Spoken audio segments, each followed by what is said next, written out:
Hello, everyone.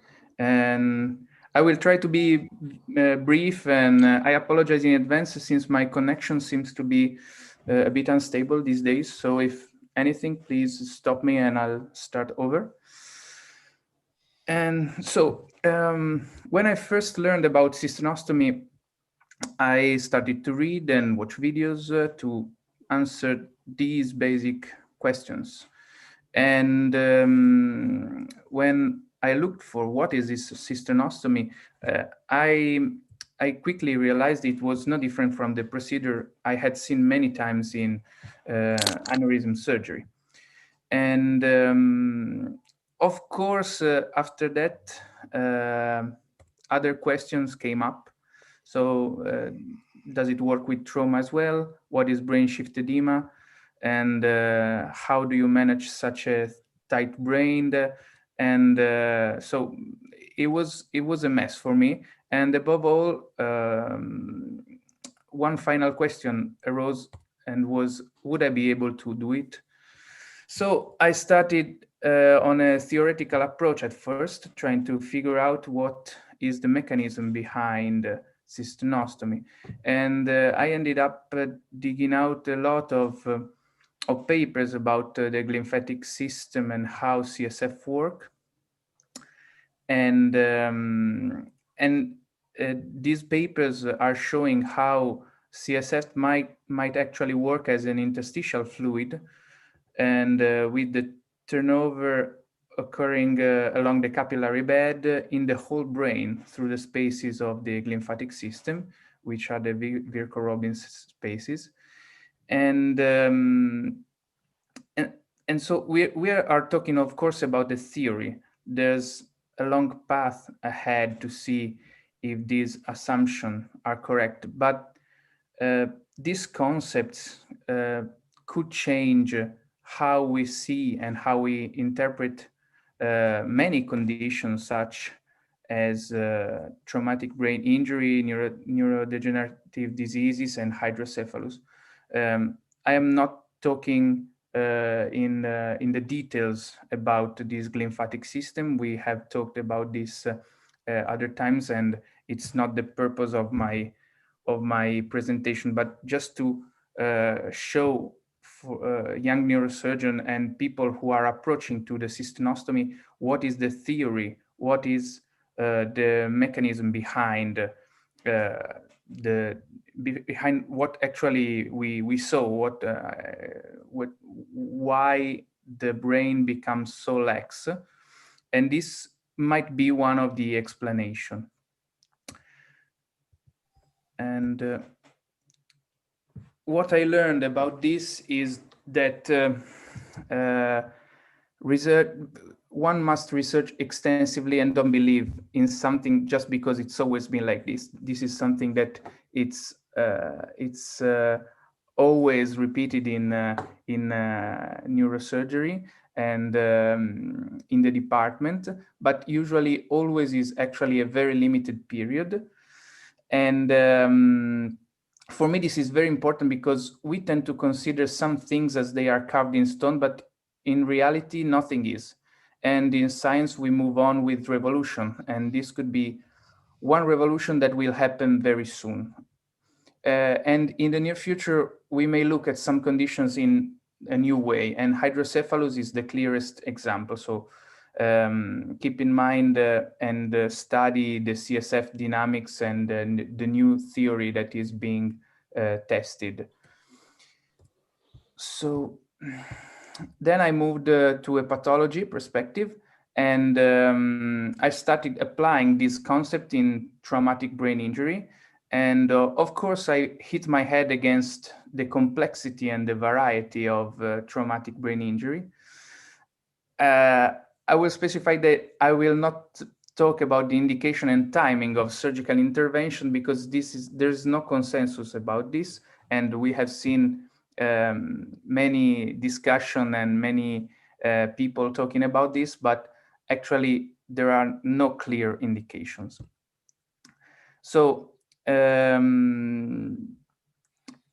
the more I studied about trauma and the more cases I discussed with my colleagues, I discussed with Dr. Cherian, I discussed with Dr. Iacarino, and the more I thought that our everyday approach is not enough. For example, I started to see the importance of distinguishing between simple acute subdural hematoma and complex ones. As you can see, this is an old classification, and actually it is not used very often in the recent literature, but look at the difference in the mortality rate. This may reflect the difference in the setting of secondary injuries, such as the delayed ischemia and the edema. And of course, there is an ongoing trial about ICP control with primary decompressive craniectomy that may help to clarify some issues, as Dr. Iacarino said before. And cisternostomy actually is exactly about that. It's about aggressively treating the secondary injury of traumatic brain injury to avoid and control as much as possible the ICP, especially in the first few hours and days after the traumatic event. That is why that is one of the reasons that the drainage is placed and kept for the first 72 hours. And these are I wanted to show you briefly two cases. As you can see, this is a subdural hematoma, and the GCS was 4, and it was performed by a colleague of mine, Antonio Romano. And you see, the bone flap actually was removed. The drainage was placed. It's not seen here, I think, but it was performed as cisternostomy. But the neurological outcome was very poor, despite good postoperative CT scan. And this is apparently quite a similar case. You see the compressed cisterns and the acute subdural hematoma. The GCS, of course, was higher, and this patient had a full recovery by the time of the discharge after performing cisternostomy. So these cases are apparently similar on CT scan, but there are many cases that can present with similar CT scan, but develop in completely different ways. Of course, in the first case, the secondary injury was already developing, and you can tell that by the poor GCS of the patient. And in this other case, the timing was probably more correct, and the secondary injury was avoided by the surgery. So in the end, studying and confronting with others led me to really appreciate the beauty of trauma. And now I try to analyze deeply every case, to notice the slight differences that may guide me to the most appropriate behavior. And I am aware that we still know too little about TBI, but we're an age that promotes cooperation. And of course, we are here sharing information and talking from all over the world. So I think it's time that our most expert people, some of them are here speaking with us, and they have to lead the way to cooperate in the future trials. So last but not the least, the surgical technique perspective. I will try to explain the most basic things to do to perform a cisternostomy comfortably, even if you are a young neurosurgeon. Some things may be obvious to the experts, but I think it's useful for young people. And actually, it's good that Dr. Prakash explains some of the So first, from patient positioning,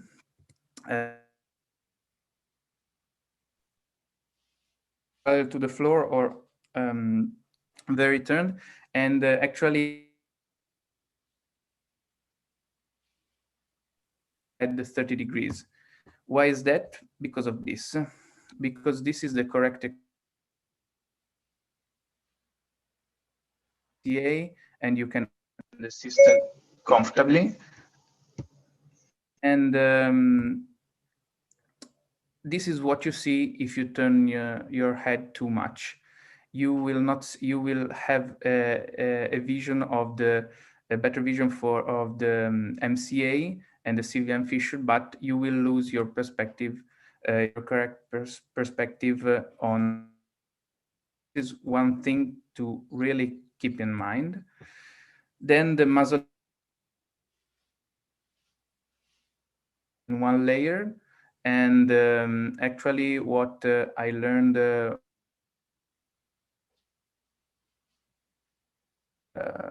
commonly performed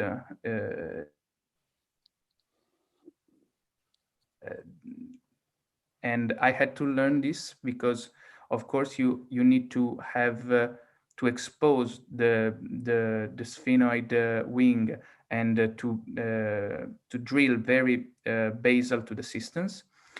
The bone drilling usually is less extensive in the decompressive craniectomy, while in the cystinostomy you need to drill the sphenoid wing.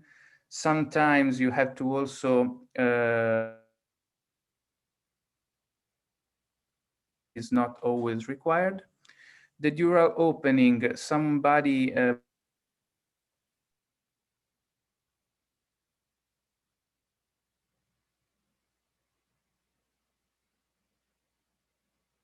of the dura is to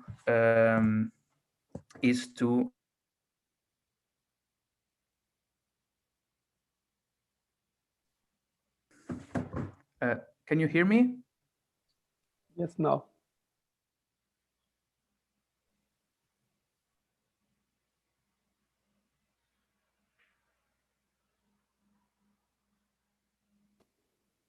I think if you close your video,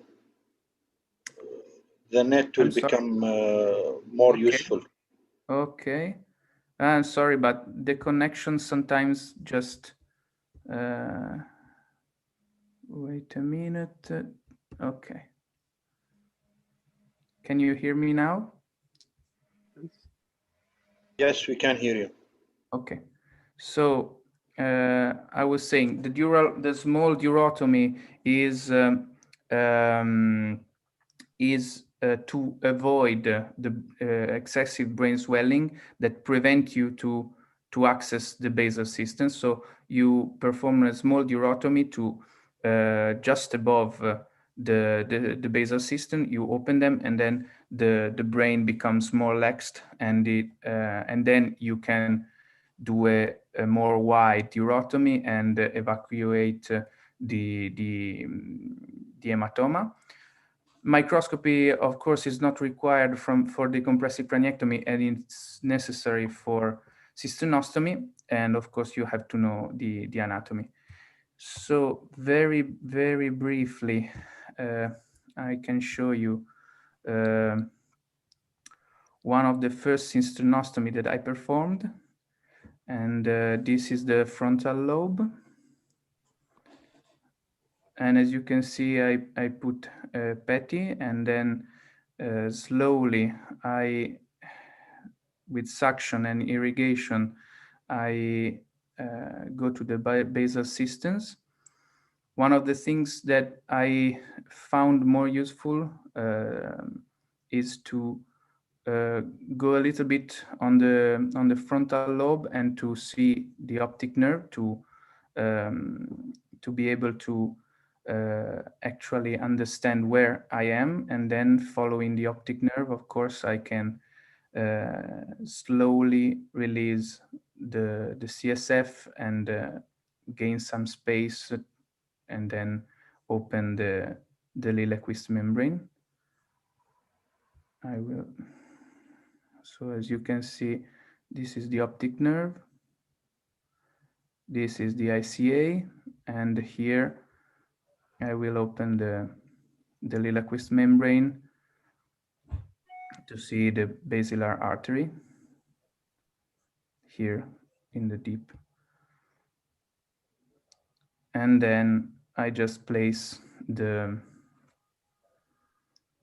drainage. So cisternostomy can be done even by young neurosurgeons, but some things are required. Of course, the knowledge of the surgical anatomy, the correct approach. So make things as easy as possible. For me, I'm not an expert. I'm a young neurosurgeon, so I want to make things as easy as possible for me. And the head rotation, the position, and everything must be perfect. One must be prepared to handle complication. For example, in some cases, I prepare as I have to do a decompressive craniectomy just in case. And if possible, of course, start with easier case. And one thing that is very, very mandatory in the beginning is to have someone with expertise to teach you properly and assist you. And of course, I spent some time with Dr. Cherian. I had done some cisternostomy with Dr. Romano here in Italy, and they taught me what to do, how to do, and they supervised me. And of course, one thing is think before you act and take your time. And this is, of course, for every neurosurgery, but in trauma cases, I think it's very, very useful to actually take your time, take a deep breath, and then do. Always think before you use your hands. That is very, very useful. And thank you. I hope I was clear, and especially for the young people. And it was great to be able to talk here with you. Thank you very much, Andrea. That's Prakash and yours perspective on young neurosurgeons doing cisternostomy would demystify this procedure for the younger neurosurgeons as well, to start and then slowly replace decompressive with microneurosurgery. Corrado was talking about there are places where you may not be able to do multimodal monitoring and all those things to make sure everything is all right till you do a decompressive. You must understand that the 5/6 of the world fall into that. The majority of the world is where we cannot afford to wait and watch and do multimodality monitoring and then throw out a bone piece and then use a $1,000 titanium plate to replace and have a patient in doldrums. So this is something that we cannot afford. It's 5/6 of the world. In fact, if you put India and China together, that is 1/3 of the world's population. You add Africa, you add Central Asia, rest of Asia, you add the South America to it. It's more than 5/6. So this part of the world is really LMI, low and middle income countries. And the situation in Europe and United States, not all United States, but parts of United States and Europe and maybe some countries like Japan. Other than that, everywhere it is the same situation where we cannot really afford to go ahead and keep on with a 100-year-old neurosurgical technique with the advancements in other parts like conservative neurosurgery, like multimodality monitoring. I'm not saying that's bad, but at the end of the day, if you are doing that and then not planning for a cisternostomy, cisternostomy is it's a surgery which has to be done much before decompressive. This is something that Corrado has said, and I completely agree with it.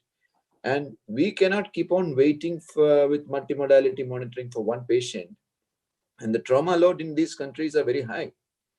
And we cannot keep on waiting till something, till you cannot manage, and then suddenly the intensivist says, okay, let's take up, and then the patient is already cooked and we go in and do a surgery which in my perspective, is not really useful at that point of time. And in general, it's a 100-year-old surgery with no microneurosurgery at all. So this is my perspective. So I am very glad that the young surgeons. If I may add something, actually, I think it's with what you were discussing before about convincing the intensivists of what you have done in the neurosurgery OT, and what actually the guidelines are telling you to do. I find this. I found myself in this situation a few times, and it's very unpleasant. So it is necessary to actually publish things about the validity of cisternostomy, because you need to avoid the discussion with intensivists. You need them to know that you did something that should be useful to the patient, and you have to have also a legal I don't know how to say, allowance to do this, because if you do this and things go wrong, and then someone may tell you, why did you do this technique? This is not approved. This is not something that is approved by the guidelines. So this is something that in many places in the world is not a problem. In my country, for example, it is. So at least for these reasons, I think it's necessary to have strong evidence, to gather. Yeah, you're absolutely right. May I say something? Yes, please. First of all, there is no question of legal issues, because the cisternostomy is a normal technique, is a technique that we can use in skull-based surgery, in vascular surgery. So we are not doing anything of illegal. If we perform a cisternostomy during brain trauma surgery, is not illegal. We can do it. And of course, when we show that we do a cisternostomy in Italy, because it's possible to do cisternostomy in Italy. Another thing to add is about, it's enough to compare the two presentations with Prashad and Gerosa, and it's clear that we need some more scientific issue, because Prashad said, sorry for the name, for my pronunciation, Prashad said that there is no indication for people with GCS below 5. And Andrea showed us people operated with a GCS below 5. So when we talk about scientific, and I'm sorry that I say, call me neuroscientist, but unfortunately, we have to do neuroscientist. We have to explain in more clear way to the young neurosurgeon, to the people that want to do cisternostomy, who and when to do cisternostomy. How to do cisternostomy, it's your rule, and you are very effective in how to do, and you explain, and you put to able to do cisternostomy in Africa, in Asia, and this is your merit. You are great in your activity of educational surgeon. Now that we understand that it works, that it could be possible to do, we have to understand where and who and when, so all the selection of the patient. And last comment, please, is about your opinion on the cranioplasty. Once again, please, who operate with cranioplastic do not operate just for heterologous cranioplastic. You know, in the consensus conference of cranioplastic of ICRAN, we define that bone is the gold standard. When we are talk about cranoplastic, we are talk about autologous cranoplastic. And when you have no possibility to use the free and cheap autologous cranoplastic, you can use the other heterologous materials, not only titanium, that, as you know, in one part of Europe is not used. Maybe in one part of Europe they prefer hydroxyapatite, or they prefer PEEK, or maybe in Germany and UK they use more titanium. So we are friends and we work together. And now you have a responsibility from your words. When you talk about something, you know that there are a lot of people that will follow you. So it's better to choose the right words when we talk in a webinar. When we talk in front of a beer, we can talk in another way. When we have to talk in a webinar and we have 72 people that follow in a webinar, about 20 people about YouTube, we have a responsibility to be more clear. So it's fantastic that Andrea show us how a young neurosurgeon can learn coming to your center how to do cisternostomy.